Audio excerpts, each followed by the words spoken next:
Kalau kita berinvestasi saham atau trading, itu dikategorikan judi atau tidak?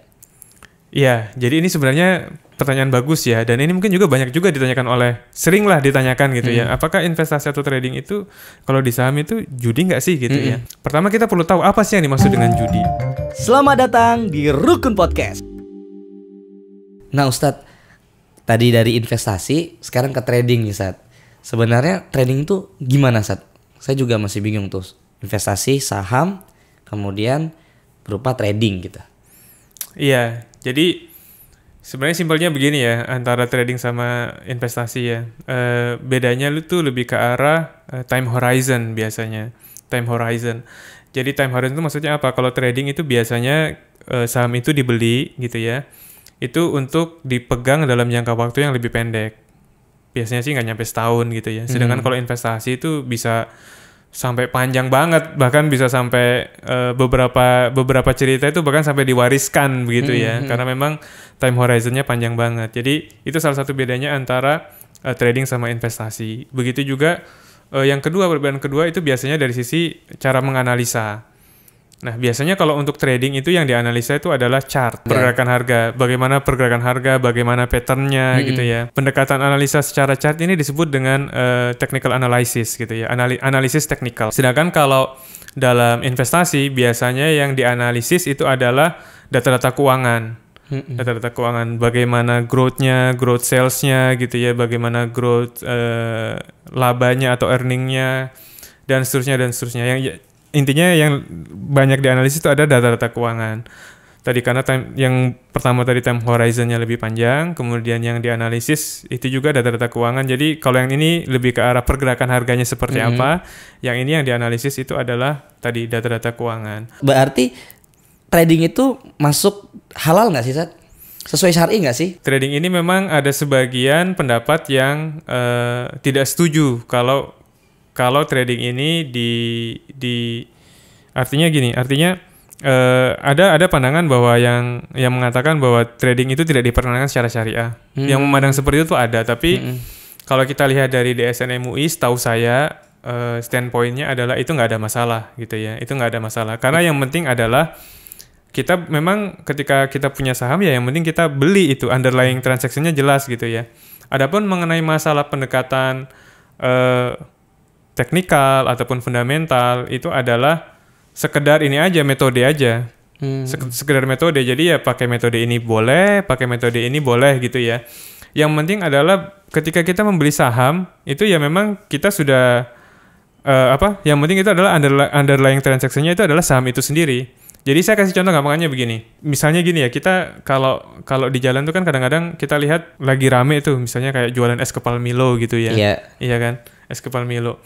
Itu kita bisa ikut jualan es kepal Milo misalnya gitu ya. Karena melihat ini ternyata lagi jualan es kepal Milo nih, ikutan Atau misalnya gini, itu banyak loh orang yang jualan di marketplace. Dia mengandalkan yang lagi trending apa sih? Lagi trending ini ikut jualan ini Yang lagi trending ini apa? Ini jualan ini. Nah, sekedar ikut trending seperti itu boleh nggak? Ya boleh aja. Itu kira-kira lebih dekat dengan analisis teknikal. Jadi dia melihat sentimen di pasar. Nah, sentimen di pasar itu terefleksikan dalam bentuk pergerakan harga. Kalau kita berinvestasi saham atau trading, itu dikategorikan judi atau tidak? Iya, jadi ini sebenarnya pertanyaan bagus ya, dan ini mungkin juga banyak juga seringlah ditanyakan gitu ya. Apakah investasi atau trading itu kalau di saham itu judi nggak sih gitu ya? Nah, sebenarnya kalau kita masuk ke dunia trading atau investasi saham, itu simpelnya itu bukan termasuk judi gitu ya. Pertama kita perlu tahu apa sih yang dimaksud dengan judi. Yang dimaksud dengan judi itu seperti halnya gampangannya itu zero sum game. Apa itu zero sum game? Gampangannya itu seperti permainan jungkat-jungkit. Jadi kalau kita lihat jungkat-jungkit itu adalah ketika yang satu naik, satu turun gitu kan. Jadi simpelnya adalah ketika yang satu untung, yang satu pasti rugi. Gitu ya. Jadi yang satu mengeksploitasi yang lain gitu ya. Yang untung mengeksploitasi yang rugi. Nah, dalam saham tidak berlaku demikian. Ini saya berikan garis besarnya ya. Yang berlaku tidak demikian. Bisa jadi dalam saham itu yang terjadi adalah sama-sama untung gitu ya. Atau kalau salah analisa ya sama-sama rugi. Gitu. Jadi contohnya misalnya begini. Misalnya saya beli saham A dari pasar gitu ya. Saya beli saham A di harga 1.000. Di harga 1.000. 3 bulan kemudian saham A ini naik ke harga 1.200. Berarti saya udah untung 20% gitu kan. Saya jualah itu ke market, saya jualah itu ke pasar. Kebetulan yang beli misalnya Mas Sigit di harga 1.200. Saya untung nih 20% kan. Pertanyaannya ketika Mas Sigit beli di harga 1.200, apakah Mas Sigit rugi? Ya belum tentu. Karena bisa jadi Mas Sigit nanti akan jual setahun kemudian, ya kan? Atau 2 tahun kemudian. Karena kenapa? Karena time horizon saya dengan Mas Sigit itu beda. Saya cuma sebulan saya udah jual karena merasa puas untungnya. Mas Sigit time horizonnya misalnya lebih panjang. Untuk kebutuhan yang sifatnya panjang gitu ya. Untuk berapa tahun lagi. Jadi saya untung, Mas Sigit juga untung gitu ya. Begitu pula juga sebaliknya, bisa jadi juga sama-sama rugi. Misalnya saya beli saham tadi di harga 1.000. Kemudian ternyata perusahaan ini mengalami satu masalah lah atau ada sentimen yang tidak sedap lah. Saya jual di harga 800, saya rugi 20% misalnya. Betul. Mas Sigit beli itu harga di harga 800 karena berasumsi wah ini sudah murah nih harga saham segini nih. Hari ini udah murah banget. Ternyata begitu Mas Sigit beli, ternyata analisanya salah. Ternyata sentimen negatifnya masih berlanjut.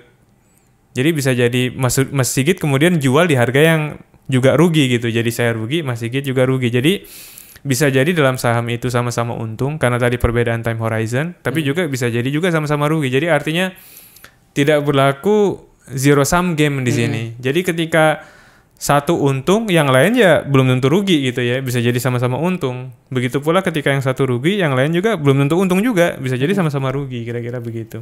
Nah, tapi kalau kasusnya nih, Sat, saya berinvestasi melalui trading misalnya. Sebentar, jadi mungkin saya lanjutin sedikit ya. Oke, saya lanjutin sedikit. Jadi memang begini. Kemudian biasa pertanyaan lanjutannya, apakah tadi ya selain saham itu merupakan judi, apakah dia merupakan spekulasi gitu ya? Iya, spekulasi betul. Itu memang pertanyaan yang common lah ditanyakan. Nah, kalau yang dimaksud dengan spekulasi itu adalah adanya potensi kerugian, maka benar dia mengandung unsur spekulasi. Kalau begitu spekulasi nggak syariah dong? Oh, tunggu dulu begitu ya. Jadi gini, setiap judi itu pasti spekulasi, itu satu gitu ya. Tapi tidak setiap spekulasi itu judi, oke? Dan tidak setiap spekulasi itu terlarang secara syariah, oke? Jadi spekulasi yang pasti terlarang itu apa? Yaitu tadi judi tadi. Judi adalah spekulasi yang terlarang gitu, yang pasti haram. Tapi tidak semua spekulasi itu haram hukumnya. Saya kasih contoh, misalnya, jangankan yang pakai analisa, misalnya saya tidak pakai analisa gitu ya. Saya melihat ada lapak bakso dijual misalnya. Di pinggir jalan saya lihat ada lapak bakso dijual, silakan yang mau beli. Saya tanpa pikir panjang, saya langsung beli tanpa analisa. Meskipun saya nggak ngerti bakso itu gimana, saya nggak tahu resepnya gimana, bisnis modelnya seperti apa, dan segala tetek bengeknya, kemudian tiba-tiba ujuk-ujuk saya beli bisnis bakso. Boleh nggak secara syariah? Boleh. Gitu kan, karena underlying transaksinya jelas gitu ya. Spekulasi nggak itu? Ya spekulasi gitu kan, tapi itu bagian dari spekulasi yang dibolehkan. Nah, justru secara syariah tadi saya tadi sebutkan bahwa al-gunmu bil gurmi, sesuatu yang menguntungkan itu juga berpotensi merugikan gitu ya. Dan itulah syariah. Jadi kalau sesuatu itu hanya mau untungnya saja gitu ya, dan tidak mau ruginya, itu justru nggak syariah.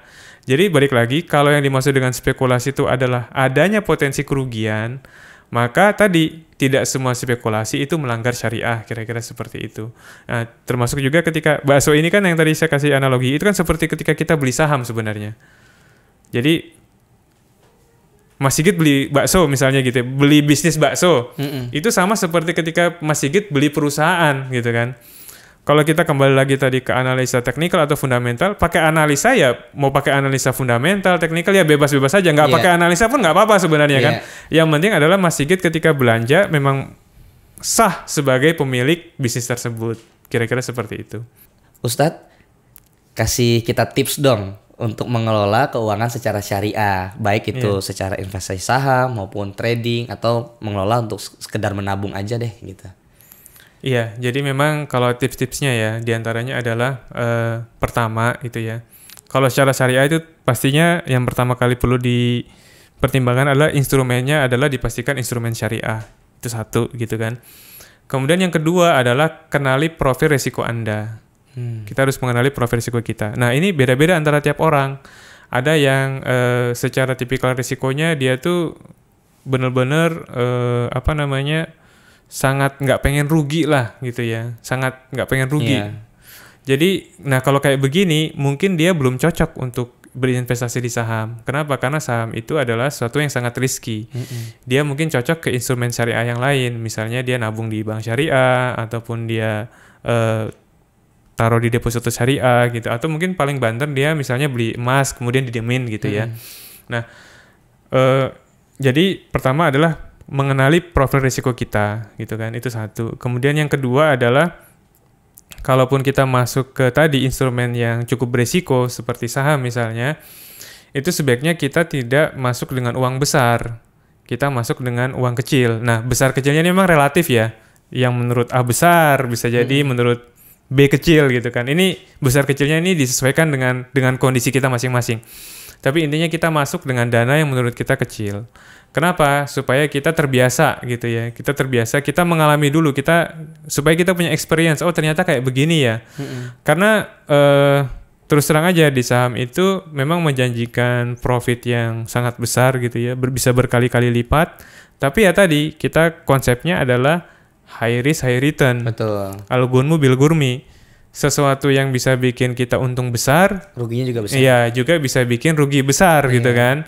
Sesuatu yang bisa bikin kita cepat kaya itu juga bisa bikin kita cepat miskin. Dan ini fair lah. Justru kalau kita bicara syariah itu salah satu prinsipnya adalah fairness, dan ini fair gitu kan. Jadi ya tadi nah karena memang resikonya itu besar, kalau kita pakai uang kecil gitu ya, itu kan secara nominal menjadi tidak terlalu berasa gitu kan. Kita rugi misalnya 20%, tapi kita nabungnya 100.000, berarti kan 20.000, kan nggak terlalu berasa gitu kan. Tapi kalau misalnya kita rugi 20% dari uang 100 juta, itu kan 20 juta gitu kan. Betul. Itu pasti secara psikologis, nah bagi orang yang 20 juta itu kecil ya nggak ada masalah gitu kan. Tapi bagi yang 20 juta itu sangat besar, itu kan wah itu bisa terkena penyakit lainnya misalnya gitu ya, kena serangan jantung dan lain sebagainya. Jadi intinya gitu. Jadi pertama untuk yang kalangan pemula khususnya itu jangan langsung, untuk yang masuk ke saham misalnya ya, itu jangan langsung masuk dengan uang besar. Dia masuk dengan uang kecil. Nanti sekaligus dia sambil belajar, oh analisa saya seperti ini ternyata salah. Kalau salah, apa yang harus saya lakukan? Oh ternyata saya harus cut. Oh cutnya tuh ternyata begini ya. Jadi kalau yang dia cut itu, karena yang namanya kemungkinan salah gitu ya dalam analisa itu sangat besar dalam dunia investasi. Nah, pertanyaannya adalah kalau kita sudah salah itu kita harus ngapain gitu ya. Nah, simpelnya ketika kita sudah salah itu kita perlu segera exit. Nah, ketika kita exit dalam posisi rugi dan kita tidak terbiasa gitu ya, itu bisa mengakibatkan efek yang lebih buruk. Jadi saya kasih contoh misalnya, saham itu nilainya bisa berkali-kali lipat. Contohnya misalnya kalau kita lihat saham syariah, saham yang terakhir ini, saham yang ketika kita tadi bicara masalah merger, saham Bank Syariah Indonesia yang merupakan hasil merger itu naiknya sudah berkali-kali lipat itu sejak selama masa pandemi ini. Gitu ya, udah lebih dari 2 kali lipat. Tadi bahkan ada satu saham misalnya itu naiknya yang berkali lipat ya. Sebagaimana naiknya bisa berkali-kali lipat, turunnya juga bisa berkali-kali lipat. Salah satu contoh misalnya ada saham yang dulunya harganya di harga 8.000, sekarang bisa di harga 50 perak gitu ya. Berarti bangkrut itu. Itu kan hampir 100% sebenarnya duit hilang di situ ya. Itu tadi. Nah, supaya kita tidak mengalami seperti itu, kita harus berani mengambil keputusan. Begitu salah analisa, langsung cut. Begitu kan. Nah, supaya kita bisa berani meng-cut ketika kita salah analisa, itu tadi kita masuknya pertama dengan uang kecil. Jadi ketika kita ada experience jadinya, oh ternyata ini salah ya. Kalau salah saya cut, oh ternyata ruginya berapa, 10%, 5%. Itu terbiasa gitu. Jadi begini, dalam trading atau investasi secara umum itu adalah tadi, kerugian itu tidak mungkin dielakkan gitu ya. Apalagi kalau kita sifatnya investasi langsung, Betul. maksudnya kita beli langsung sahamnya, itu tidak mungkin dielakkan. Jadi untuk mencegah kerugian yang lebih besar, kita perlu segera exit. Nah, supaya kita punya mentalitas untuk segera exit itu, kita mulai dengan uang kecil terlebih dahulu sampai kita terbiasa gitu ya. Dengan manajemen resiko. Dengan manajemen resiko tadi. Karena bisa jadi di saham A ini kita rugi, tapi di saham B ini kita untung. Jadi gini, konsepnya adalah selama untungnya lebih besar dari ruginya, itu berarti kita cukup berhasil, gitu kan. Nah, supaya kerugiannya tidak membesar memakan keuntungannya, yang rugi ini kita cut, yang untung kita biarin, kira-kira begitu. Jadi kalau nanti semakin profesional, ada satu credo ya dalam dunia investasi itu yang disebut dengan cut your loss shortly. Jadi kalau ada kerugian itu segera di-cut, let your profit run. Tapi kalau lagi untung ya biarin aja, itu dalam posisi untung. Nah, kalau pemula biasanya terbalik. Kalau orang masuk dunia trading ya atau pemula investasi juga, kalau pemula itu biasanya terbalik. Kalau ada untung dia cepet-cepet realize, kalau rugi dibiarin. Nah, jadi supaya ini nggak terjadi itu tadi harus dilihat. Jadi gini, kalau biasanya karena mungkin dia sekaligus trading uang besar ya, jadi begitu untung 1% langsung keluar, untung 2% langsung keluar. Tapi kalau ada rugi 10%, 20% dia biarin. Ini kan justru malah untungnya kemakan sama ruginya, kan begitu kan? Betul. Harusnya terbalik. Ruginya 1%, 2% nggak apa-apa, tapi ada saham yang untungnya cover terhadap ruginya. Kira-kira seperti itu. Nah, itu kalau misalnya kita berinvestasi langsung ke tadi ya instrumen-instrumen yang risky. Ada juga cara lain ya yang juga beresiko tapi mungkin secara tingkat risikonya lebih rendah. Misalnya tadi kita beli reksadana. Apa itu reksadana? Jadi reksadana itu ada berapa jenis gitu ya. Ada reksadana saham juga termasuk reksadana saham syariah gitu ya. Nah, bedanya di mana? Kalau kalau misalnya kita beli sahamnya langsung, itu berarti kita langsung punya sahamnya gitu ya. Kalau di reksadana kita punya unit reksadana. Nah, unit reksadana itu dalam reksadana tersebut kita tidak beli langsung, tapi kita memasrahkan istilahnya gitu ya. Kita memasrahkan dana kita untuk dikelola oleh satu perusahaan yang disebut dengan manajer investasi. Jadi nanti dia yang menganalisa saham apa yang bagus, kapan belinya, kapan jualnya gitu kan. Nah, tugas kita di awal adalah kita menganalisa dari reksadana yang ada, itu datanya bisa ada juga di internet, gampang bisa dicari gitu ya, di berbagai platform juga ada.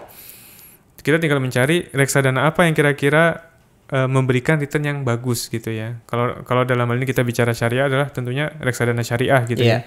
Yang returnnya lebih bagus dibandingkan reksadana sejenis lainnya. Nah, kita bisa investasi di situ, nanti biarkan dia yang mengelola. Tentunya dalam hal ini juga sifatnya juga fluktuatif begitu ya. Sifatnya juga fluktuatif. Sebagaimana indeks harga saham gabungan juga fluktuatif, indeks saham syariah juga fluktuatif, reksadana juga sifatnya fluktuatif.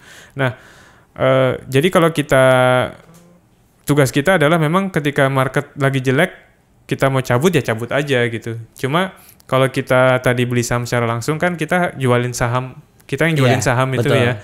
Kalau kita beli reksadana kita tinggal minta redeem aja. Saya mau tarik lagi duitnya gitu ya. Saya mau tarik duitnya. Justru lebih mudah ya karena dikelola ya.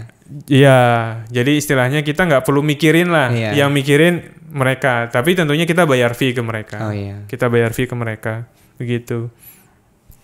Nah, reksadana kalau misalnya saham ya, reksadana saham syariah yang bagus itu biasanya adalah yang performanya itu di atas indeks acuan.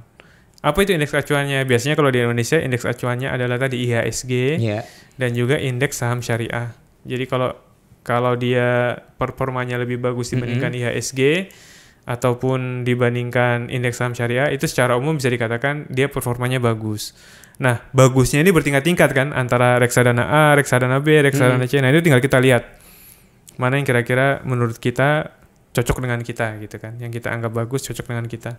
Itu salah satu tips ya. Salah satu tips di samping kita langsung berinvestasi ke saham, kita juga bisa berinvestasi lewat reksadana.